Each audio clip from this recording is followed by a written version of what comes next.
Ey odamlar! Ey odamlar! Endi men musulmon bo'ldim. Allohdan o'zga iloh yo'qligiga va Muhammad uning quli va payg'ambari ekaniga guvohlik.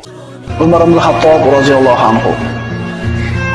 Sahobalarning eng oliysi, ummatning ilhomlangani, dindagi eng shiddatlisi, vafoti bilan butun ummatni yig'latgan, islom otasi, hech kimdan qo'rqmagan, dunyodan behojat zohid bo'lgan, roziligi azizlik, g'azabi hukm bo'lgan, shayton undan qo'rqqan, islom qo'rg'oni, uning sobit ustuni, Fors va Rum saltanatini ko'targan, eng katta islomiy futuhotlar egasi, ra'yini tasdiqlab, Robbisi Qur'onda oyatlar tushirilgan kishi. Alloh taolo u zotni tiliga va qalbiga haqni joylagan. Undan keyingi xalifalarning holiga voy bo'lgan.